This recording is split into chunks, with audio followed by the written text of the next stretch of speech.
If you go to page 96 of your book, you scroll somewhere to the middle, you will see Herbert Mead's theory. And George Herbert Mead, he focused on the notion of self. And Dr. Mead defined the self as a person's awareness of what others think of him or her. George Herbert Mead's notion of self incorporates other people's perception.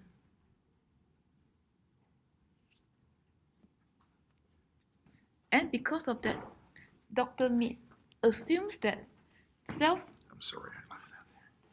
developed through social interaction. And your ebook interprets the notion of self as how a person sees themselves as how other people view them or interpret them.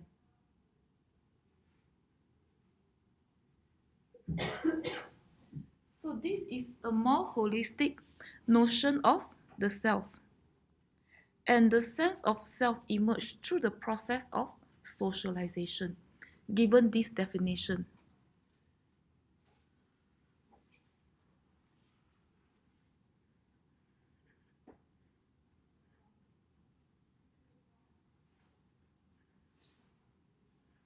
We gain our sense of self when we try to think from another person's perspective. So, according to Dr. Mead, the self does not exist in isolation.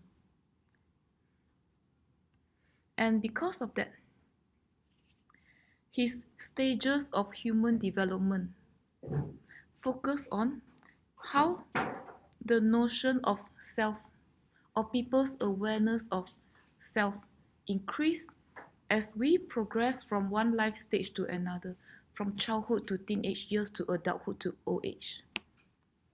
So, in the first preparatory stage, infants or toddlers can only imitate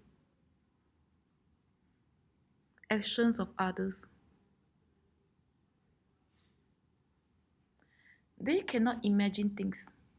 They cannot put meaning to different symbols. They can only imitate what adults, parents, older siblings, other kids around them were doing. So I'm sure you recall when you were young or a bit younger, sometimes maybe you have a younger brother or a very young cousin, and sometimes the infant or the baby likes to imitate your actions. Because the baby or the toddler is still incapable of imagining what he or she has to act. The baby can only imitate. So sometimes toddlers or infants, they like to follow their older cousins around, right? Or follow what their older siblings are doing. It makes some sense, right? According to this explanation. And after that, they enter the play stage. When children enter the play stage, they can think from another person's perspective. Children get a better understanding of the self, the notion of self, when they transition from preparatory stage to the play stage. They can take the roles of others, and sometimes kids, they take the roles of others through their play with other kids. And sometimes the games boys and girls they play, they differ. And boys can also take the roles of others in my generation. I don't know what you all play in your childhood years. In my generation, maybe it's still the case. Boys take the roles of others by playing war games, combats and whatnot. Playing police and thief. They take the roles of others. I don't know if that's still the case in your generation.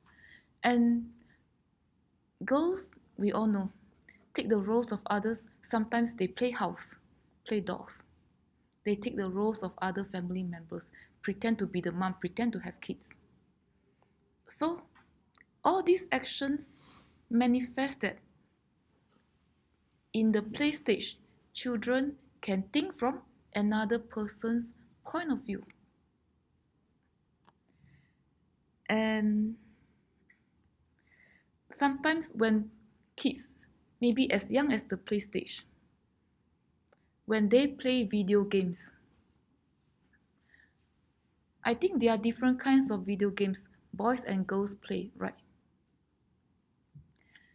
And there's also a way, I think, for children in the play stage to take the roles of others when they interact with all these virtual realities.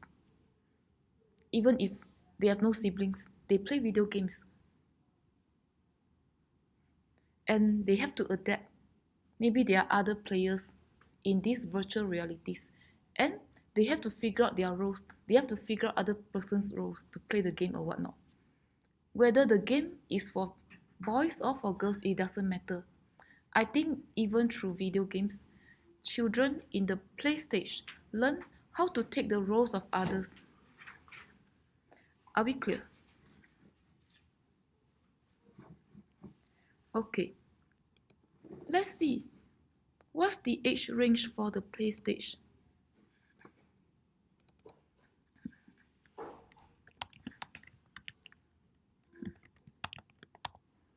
Okay. Let's ask Dr. Google. It's not shown in your book.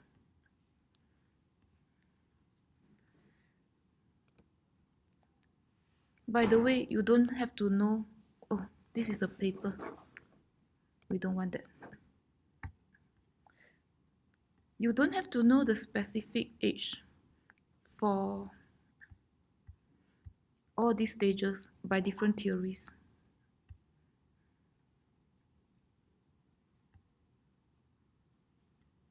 Okay, maybe I cannot search this way.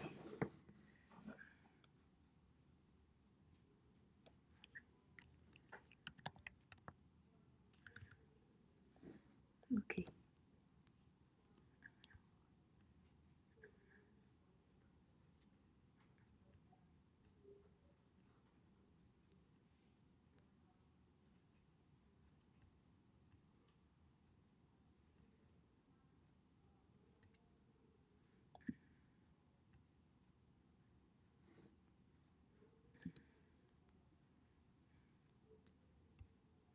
Okay.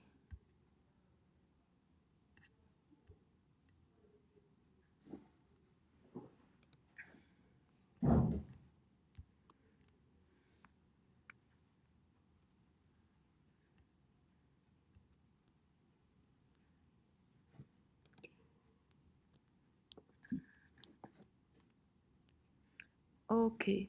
According to this, the game stage is 8 to 9. And what about the play stage? Yeah, we have this. Okay.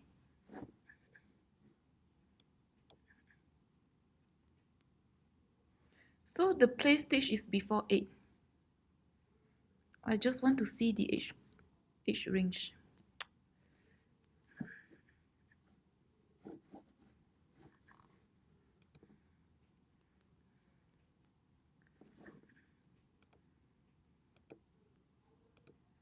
Okay, sorry. So know that the play stage is before 8, maybe after 2.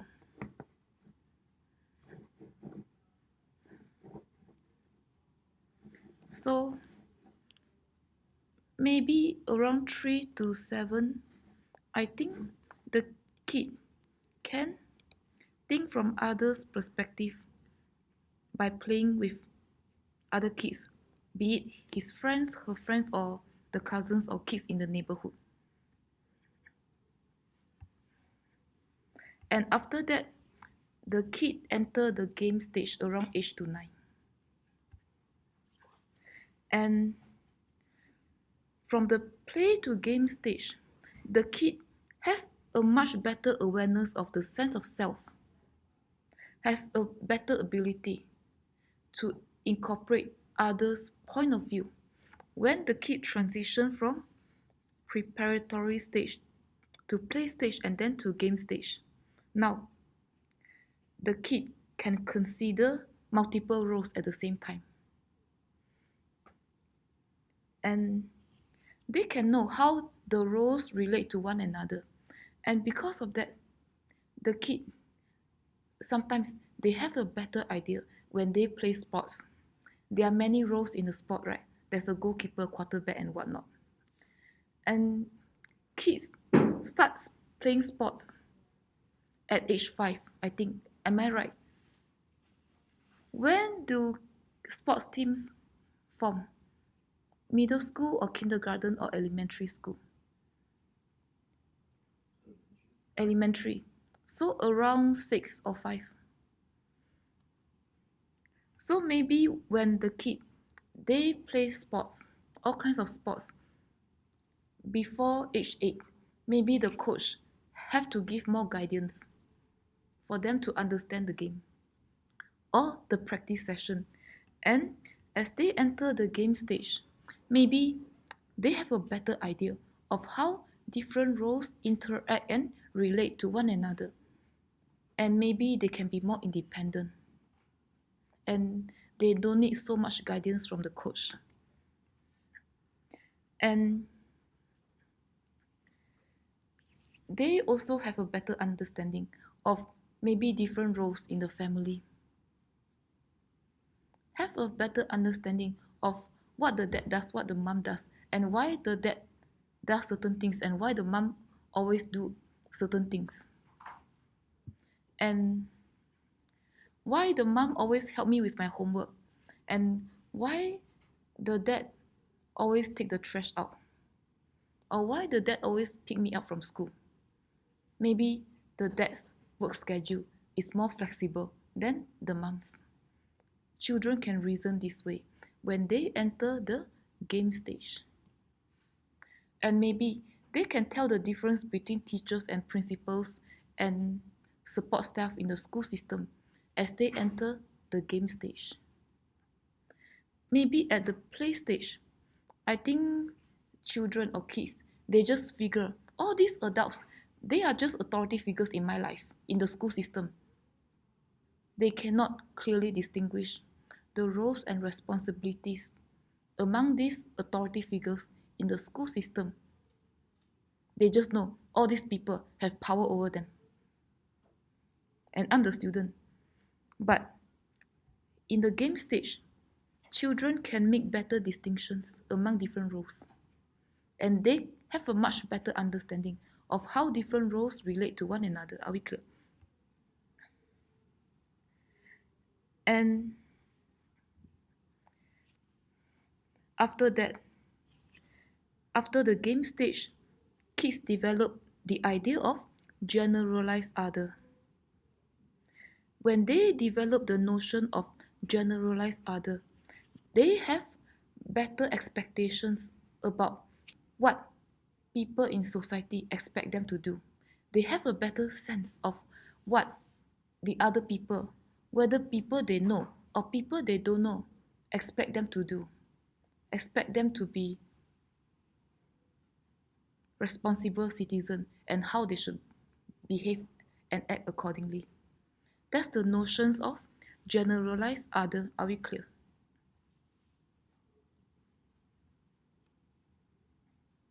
And when the children they reach this stage, I think generalized other is after 9, slightly before puberty until now. We have a better ability to learn what others aspect of us, right? What employers expect of us. And we have a better ability to internalize all these expectations when we are in this stage, the generalized other stage.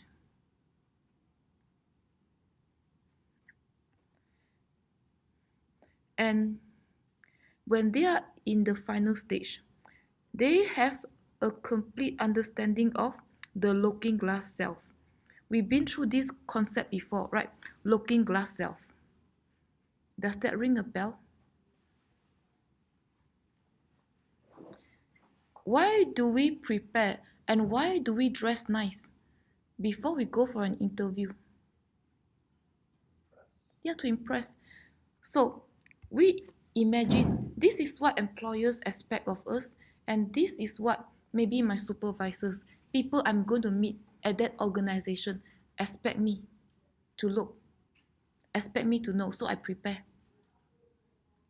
on materials related to my job. And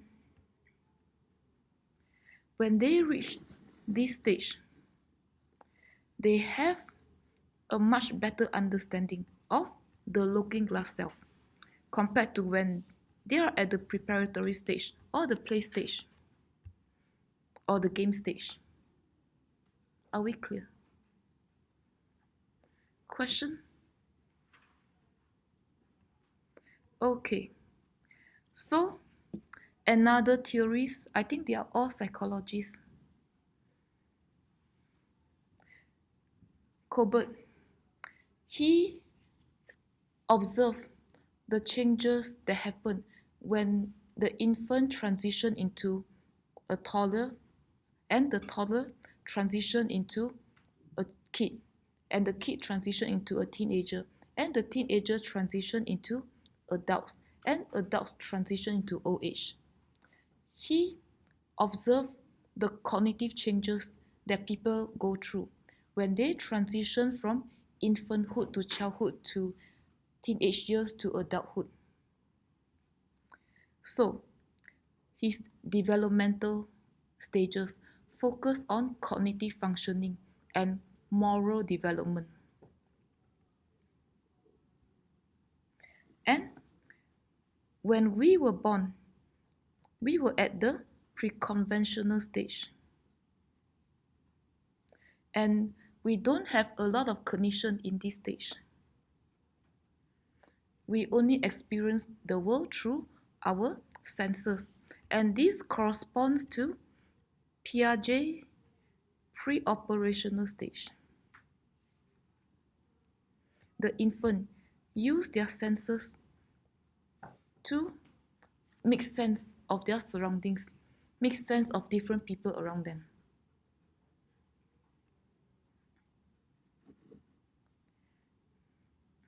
And wow, we are at the pre-conventional stage for a long time until puberty, until we are adolescents. Then we enter the conventional stage.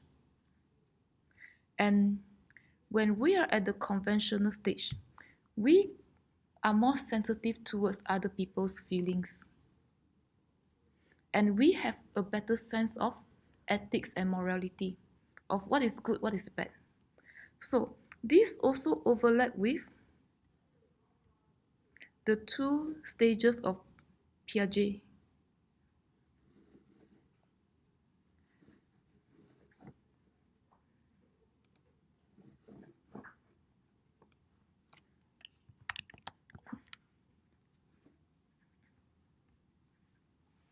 Right?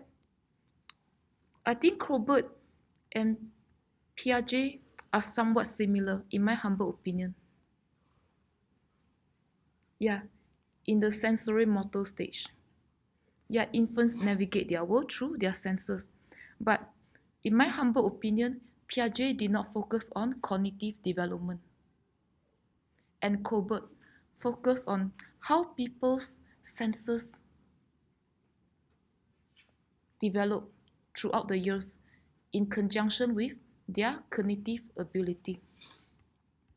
And yeah, pre-operational stage. And Colbert lumped this all together in pre-conventional stage. I think, or he also lumped this together. He lumped the first three stages together and he called it pre-conventional stage.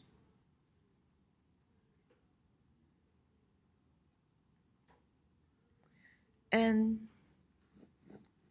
yeah, according to Piaget, when we were at the pre-conventional states, we cannot take other people's feelings into account. We tend to be more egocentric. So this overlap with the pre-operational stage of Piaget.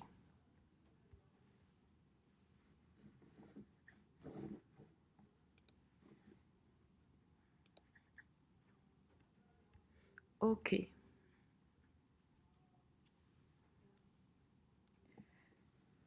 And we are less egocentric. We are aware of other people's feelings when we enter the conventional stage.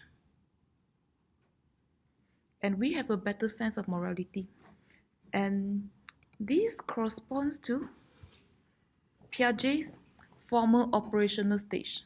The conventional stage of Colbert correspond to Piaget's former operational stage. If you read the definition, even though you will not be tested on this, we don't have enough time. It's just a 15-minute class. Yeah. We have a better ability to think about morals or ethical implications of every actions of a social phenomena and whatnot. Right? If you read the definitions, they are the same.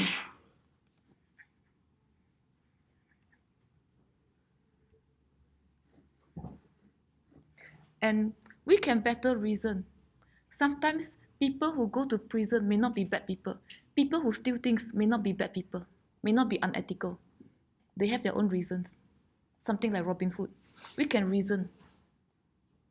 We can attach different rationales to different social processes, different events that happens around our life when we are at the conventional stage.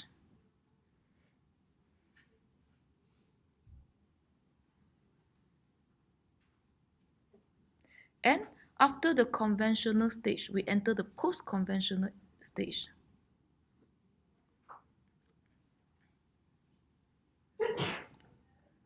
Okay, I'm sorry, I take it back. The post-conventional stage correspond to the former operational stage. Okay, it's too small in the book, I'm sorry. Yeah, I'm sure you know what I mean. So we can have a better understanding of morality when we are at the post-conventional stage. Okay. One more theory and I'm going to stop pretending I'm a psychologist. Okay. So, all these theory of development, they are essentially gender neutral. And they are all initiated by guys. All these are guys, we all know that, if you Google them. And because of that, Carol Gilligan, she realized maybe we need a gender perspective to all these developmental stages. So because of that, she extended Colbert's theory of development. She added a gender twist to Colbert's theory. And she realized that because of the process of socialization, the process where we learn to be proficient members of society by learning the expectations of life, it seems that boys and girls were socialized differently, even from their home environments. And boys were socialized to have a more justice perspective based on Gilligan's observations. It seems that guys were socialized even from a very young age to put more emphasis on rules, regulations, and laws. And it seems that girls, even from a very young age, they were socialized to be more nurturing, to take responsibility in a different way, in a more nurturing, caring way. And do you think guys and girls, they play the same video game? Do boys and girls or guys and girls play the same video games? They can? Okay. Let's ask Dr. Google what video games guys play. I don't know. So, are these games normally played by guys? I don't know. I'm from a different generation. I don't know what are they. NBA, God of War, Hello. And what messages were imparted from these video games? Anybody played them before? I don't know. You can see. I make it bigger. I'm sorry. You can just Google video games by Guy. I cannot make it bigger. I'm sorry. NBA. So I'm sure you know what games they are. So what did you learn by playing those games? You don't have to look at the board.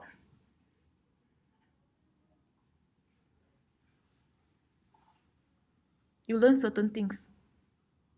Because video games, we've been through this before, are also agents of socialization. Indirectly or even directly, you learn about the expectations of life, sometimes by playing video games. And I don't know what video games played by girls.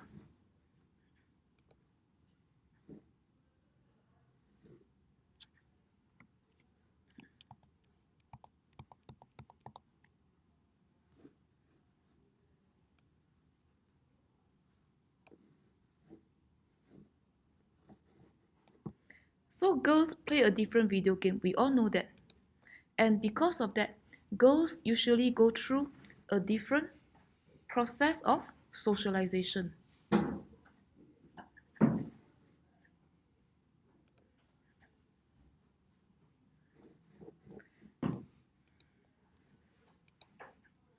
So, this was Gilligan's contribution even before video games came about, because she was born in 1936, Carol Gilligan's. So, sometimes she observed the different toys boys and girls play. We learn about the expectations of life pertaining to our gender groups, sometimes through the kind of toys or the plays we had with our neighbors, our friends, even from a very young age. So, because of that, Gilligan observed how boys and girls were being socialized differently, even from a very young age. And because of that, they learn different norms. What is normal for their gender groups, even from a very young age. So, I'm done with the theory of development. Okay. I'm sure you heard of this argument, the nature versus nurture argument, right?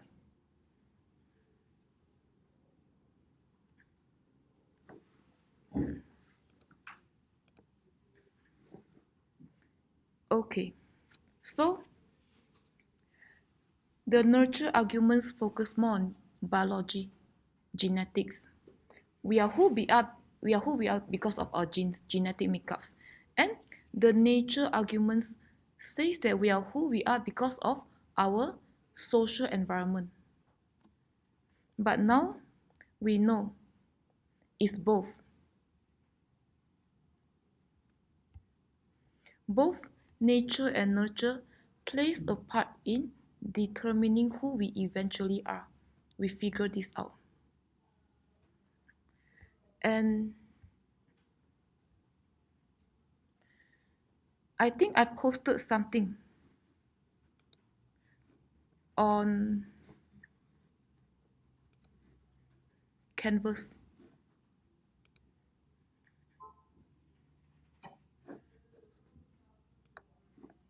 Okay, there we go. I posted something on Canvas. So, Dr. Garner and Dr. Mata Farah's research. You can listen to this. It's from another class. And the two professors' research, one at UPenn and one at U of Minnesota, they confirm that it's both nature and nurture that ultimately determines who we turn out to be. And Dr. Farah found that living in a given neighborhood affects the level of our stress hormones. And because of that, it in turn affects the level of attachment we have towards our family, towards our friends, towards the other people around us. And we turn out certain way. Our personality is developed in a certain way. It has some connection to our stress hormones. And because of that, in our adult life, sometimes maybe the other classmates or co-workers, they either like or dislike working with us in projects or whatnot. It determines the opportunities we are going to get as students and as workers or as adults. And Dr. Garner's research focused on how stress, living in a certain environments, a certain kinds of family upbringing, can determine a person's cortisol level. We know the cortisol resides in a person's hippocampus. And this cortisol level can affect people's ability to take risks in subsequent stages of life.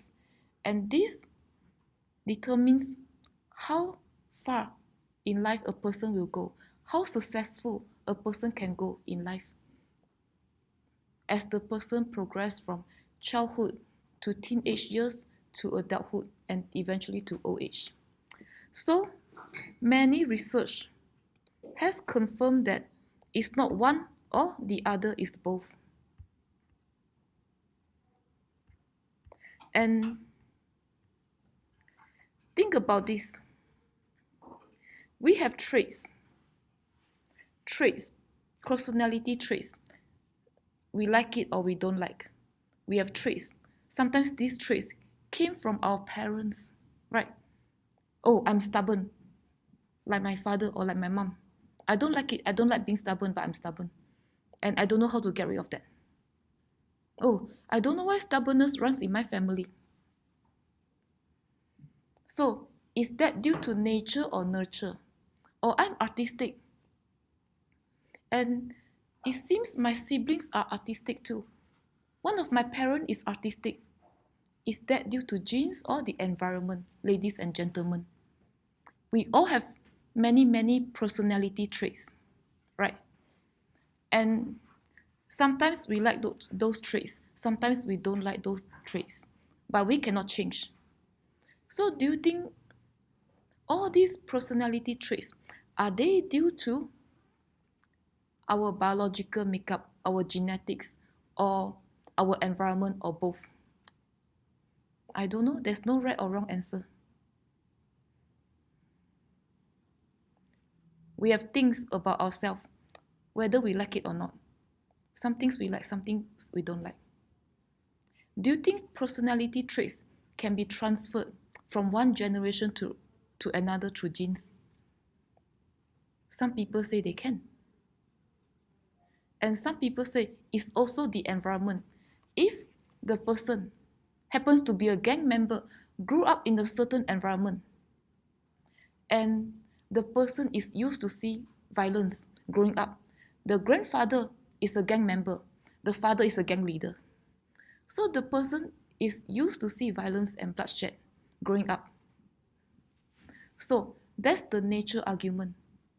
And maybe the person instantaneously become a gang member as well. It could be both. Maybe it's possible. Some of these personality traits can be passed on through genes. And sometimes the environment may also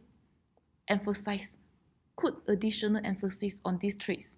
And because of that, the person, he is essentially quote unquote immune to violence and bloodshed as a kid. So he also become a gang member as an adult.